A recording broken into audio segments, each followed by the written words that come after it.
Here's what I want to tell you, Patrick. It's been, I don't know, a month or so doing this show together, and I finally have worked in a Colorado Rockies topic for you, and it's one that you're going to love here. How many teams will lose over 100 games this year? Let's look at the power rankings. What? This is for me? Wait, is this a punishment? Wait, what's happening right now? I got you a Rockies topic. We're talking Rockies. It's going to be great. So look, we actually made a late change originally. Actually, you know what? This graphic, now I'm looking at it, it is wrong because the Angels we had at 27. This was prior to a last minute change last night. So if you're watching this, just change that in your mind. We had the Angels at 27 because they lost Mike Trout. Horrible news on that front. But the Nationals, the Athletics, I don't know if they're in this conversation anymore. It's more White Sox, Angels, Marlins, Rockies, but we could still let's talk A's, Nationals first, and then we'll get into the other four. Do you think either the A's or the Nationals may end up losing 100 games because they've gotten off to pretty good starts where they're not far from 500? The Nationals might actually be 500 right now. Yeah, when I sat down to think about this in my head here, when you asked me, I thought about the standings, and the Nationals didn't come up because, look, they're playing really great right now. But if you look at some of the additions that they made during the offseason, 1-year deals for veteran types that that when they're out of it, and as they should be, and they could still be, relevant, they could still be around 500. They got to be smart about it. Now's really not their time. They're going to trade away. That's going to impact them in the final couple months of the season. So they are going to be in the hunt, I think, for 100 losses. But with everybody playing as well as they are right now, CJ Abrams up and down the line, as you kind of mentioned, I think they're going to be relatively safe, especially when you consider the fact that a team that we'll get to in a moment, the Marlins, are still in their division. So that could be a way that they're able to kind of beat up on someone, right? They're not the worst team in the division. So to somehow suggest you'd have two 100 loss teams from the same division seem less likely. So if we're talking Nats, Marlins, I probably would lean towards the Nationals being safe in that capacity. The A's are really interesting because, so many times we see teams where after the first 2 months of the year, so they still got a month to go, but after the first 2 months of the year, there are teams that are in the hunt for a wild card spot. And you go, we weren't really expecting this out of that team. And all of a sudden they are that team because they've proven it for 2 months. And I think the reverse can be true. If you're really bad for 2 months, this pretty much is the team that you are. So we've got about 3.5, 4 more weeks of Oakland, playing somewhat relevant baseball. I think in that division, it's the same debate as the National League East. Is it going to be the Angels or is it going to be the A's? I kind of tend to think, the A's are going to do the Cleveland Indians thing from Major League. They're not going to make the postseason. No, they're not going to do that. They're not going to employ someone with a prison record. They're not going to do that. But I think they are going to be a little bit more interesting, despite the fact that, again, like the Brewers, the talent on the roster is a little bit unknown. We're starting to unearth a little bit more about these players. We talked about Mason Miller over the weekend. So I think both the Nationals and the A's will come up short for 100 losses. They're going to win at least 63 games this year. I think so. I think so as well. I do wonder, I mean, you think that like one of the security guards maybe has a prison record in Oakland? I mean, you just said they're not going to play anyone with a prison record. I'm just thinking maybe. Oh boy. So I'm not saying there's not going to be someone with a rap sheet on the field. Okay. I just mean in the starting lineup. Okay, that's fair. On the 40-man roster, yeah. Yeah. That's I agree with you though 100%. I think that the Nationals, because even though they might deal like Jesse Winker, all of a sudden we could see Dylan Cruz take that spot. And so, if they're plugging and playing some of their top prospects, we saw last year kind of some of that youth came up for the Nationals, or even may not even just came up, but someone like a CJ Abrams who started to break out in the second half. They ended up having a nice little run down the stretch. So I think the Nationals are going to be well clear of 100 games. I actually think they might not even be that far from 500. I don't expect them to be 500, but could they win 77, 78 games this year? I don't think there's a question that they could do that. The A's, they're looking good right now. When you have a closer as good as Mason Miller, you can squeak out enough wins here to avoid it. The Angels, now that they lose Trout, and Trout was the only thing they had going for him, really. man, as much as people wanted to talk up the Ron Washington hire, and it's great that he's got a gig again, I don't think he can do anything when it comes to the talent that's on that roster. I think they're in danger of being a 100-loss team. I really do. Yeah, I think they have enough pitching, to be honest. I think they do. They've got a fairly solid rotation, and I think Ron Washington is kind of the perfect skipper for this situation, where I think he can just will them to 63 plus wins. I think he called the second like team meeting to look. He's gonna get in some asses. Like you know what? He just is like that. That's a baseball terminology for any kids listening at home. But like that, he's gonna will that to happen. And look, I've got a strong base in the Colorado Rockies for better or worse. So I have to bring up 1993. They're an expansion club, and they did not have a good roster. And Don Baylor, as their first manager, again, willed them to a 65 win season. That they didn't lose 100 games. They won even more than 65. But nevertheless, I think there's a possibility that you can do that, knowing like what's at stake. You're developing, but you're also saying, hey, we got to try to win some of these games when we get the opportunity to. So I think the Angels are going to be okay, based on, the fact that, their owner doesn't like to lose, right? Is trying to at least pretend to be relevant. And they're not going to be this year, especially with Mike Trout out, as you mentioned. But I think they're still going to avoid 100 losses. A random thought that came into my head when you were talking about the Angels there is I think they're so lucky that you can't, well, I guess you can now, but for the most part, you can't trade draft picks because I'm thinking about like an NBA team or an NFL where the way they were managed the last couple of years, they wouldn't have any benefit from losing right now because they would have traded all their picks. At least they have their pick. So if and when I think they're going to be in the running for some lottery balls to get the number 1 overall pick this year, because hey, they might lose 95 instead of 100, but they're going to lose a lot of baseball games. At least there's some benefit to it. I would say that of Marlins, White Sox, Rockies, the Angels are the team that I think has the best chance to avoid the 100-loss fate. The other three, though, I think we're heading very much towards 100 losses. The Marlins are a playoff team, though. So to go from a playoff team to 100 losses, you wouldn't expect it. But, man, it is some ugly baseball in Miami. A lot of mental mistakes. They know their manager's out the door after this year. That's been pretty much made clear. I think they're going to lose. They're going to keep on losing, and it's going to be a brutal season for the Marlins. That's such a huge piece. You hit the nail on the head with Skip Schumacher, where, look, they're a team and they're gonna act like a team, but I think they're gonna have a greater propensity to act as individuals because, hey, we don't know what's gonna happen next year. So I am gonna kind of do my own thing. And look, one of their leaders, if you will, for better or worse, or maybe in the loosest sense of the term, is Jazz Chisholm, and he's an individual. We know that. So, that's somebody in that clubhouse that, again, in the right clubhouse might be great for, but in this one, I think you have that tendency to say, man, it could be really bad, could get really ugly. We know that they've had a ton of injuries, right? So that's certainly not helping things at all. And they continue to keep coming, it seems like. So, that's going to be a challenge for them. Should they get right? And look, they're getting right now. Between the Marlins and Rockies, both those teams hadn't won a series all year. Neither team had won 2 games in a row. The Marlins have now won 2 games in a row, and they've now won their first series because they're playing the Colorado Rockies. So, maybe this helps propel them just a little bit after that really rough start. And then we start to look at, maybe one of the Nationals or the Marlins end up losing 100 games. But right now, it's still adding up to the Marlins being that one team in the NL East that's going to hit the century mark.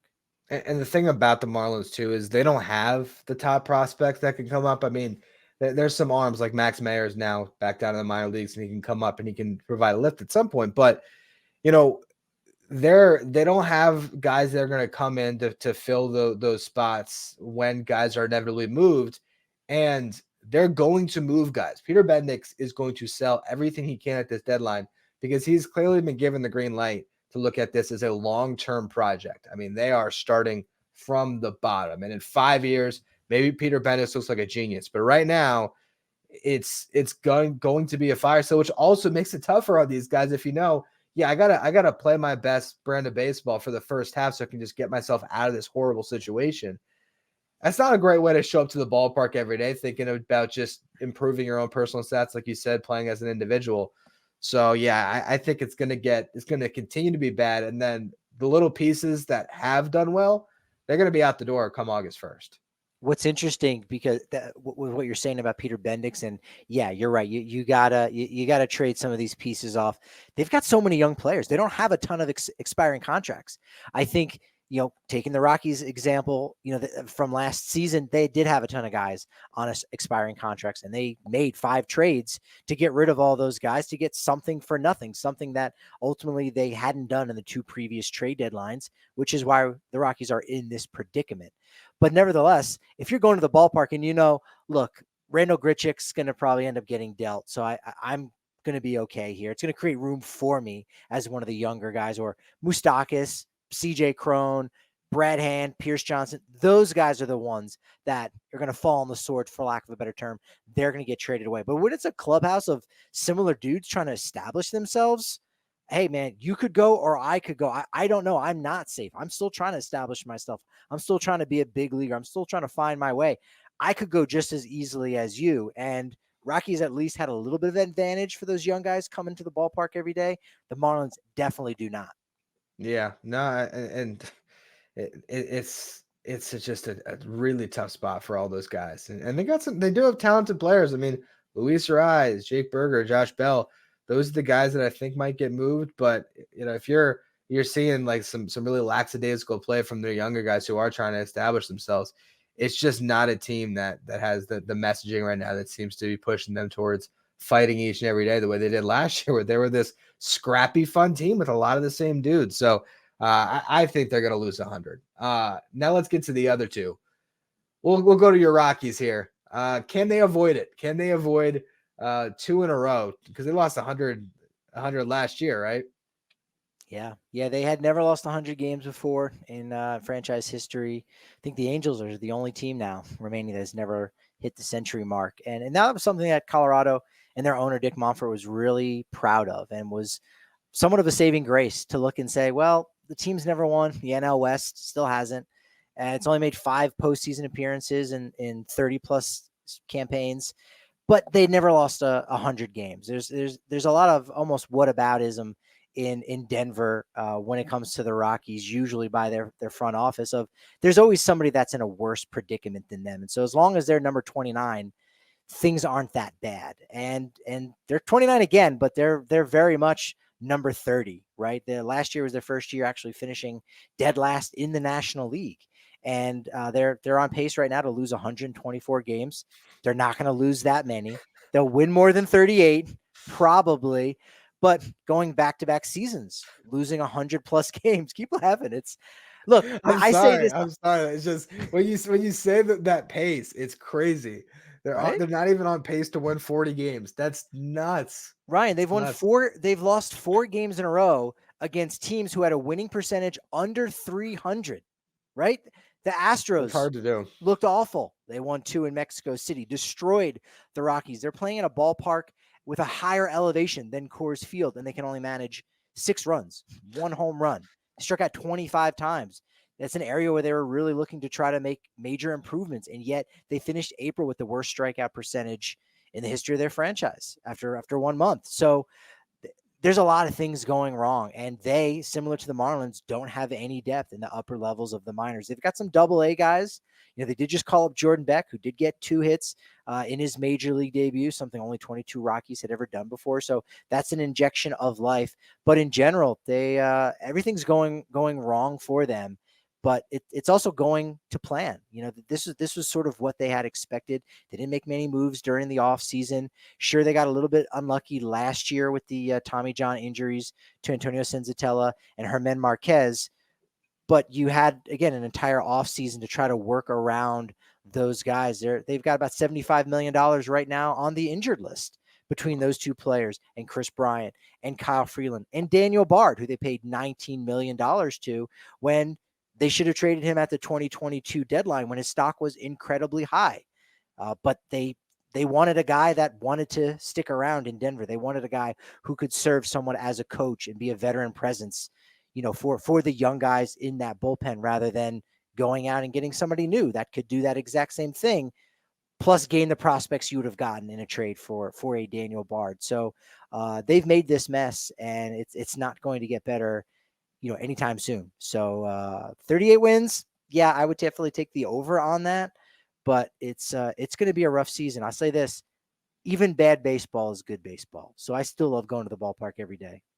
Yeah, I mean it's at least a story. It's not a team that's sitting in the middle and not giving you something historic to talk about. You'd like it to be historic on the positive end, but historic nonetheless. You can see some pretty feudal baseball and see something that hasn't happened before in some instances. But the Rockies will be better than this. I mean, every team is going to have their stretches, so at some point they'll have their positive stretches. And on in the other league, the White Sox in a similar boat. I mean, offensively, these are teams that just can't hit.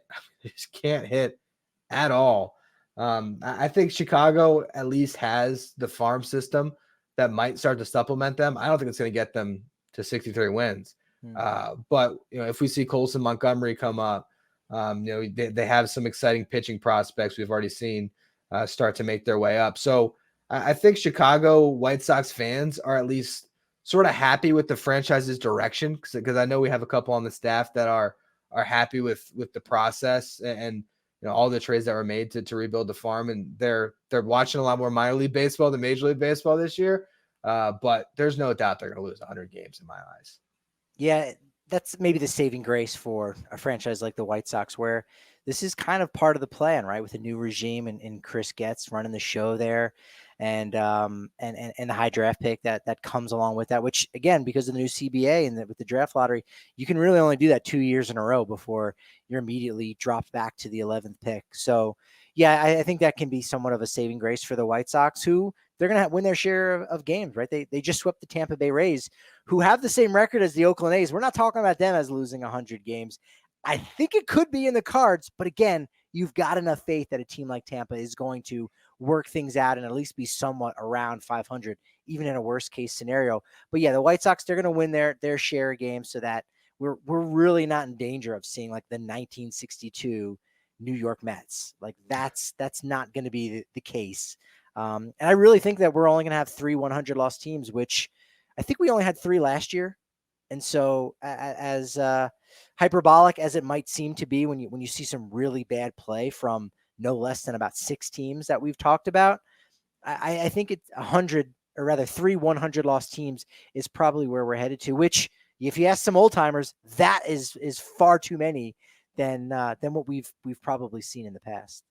I think there's 4. I think the Angels are going to lose 100 too. Honestly, I think I don't believe the Angels are going to get past the 62 win mark. It might be 62 and 100, but I think they lose. Reed Detmers, Patrick Sandoval, Tyler Anderson. Now, look, that's just their rotation. They've got holes everywhere else. You got to swing the bats and you got to save games. I know they added a lot to their bullpen this offseason, but I don't know. I also just think, like, how is that clubhouse feel right now with Trout going out again? I mean, you had Trout and Ohtani in your team last year. Ohtani walks, Trout's out. You have a bunch of young guys who are dealing with struggles at the big league level for the first time. They have the right manager to help them break out of it, but it's a lot easier to go through struggles in the minor leagues where you're not, playing, with your stats at the big league level, watching, yourself hit 190 and be like, oh man, this is forever on my statistics. I don't know. I think the Angels are going to be pretty bad this year. Let me ask you this question, and I think I know the answer, and I love trying to balance things out to make it difficult. And I don't know that I can with what I'm working with, but what do you think is more likely? Mike Trout comes back at the end of the season. It's going to be close, right? 4 to 6 months. So does he come back in September? Does he come back and play well enough, maybe even get a walk-off to get them to 63? Or do the Angels promote 2 players from the 2024 MLB draft class up to the majors at some point this season? What do you think is more likely to happen? I think it's more likely Trout comes back. Oh, I would hope that all of the rushing was just because of Otani. And it was just, this is our last shot with Otani, and they're not going to keep fast tracking guys. I don't know if it's an organizational philosophy as much as it was just circumstantial with the greatest player ever potentially walking out the door. So that's why I think they rushed everybody.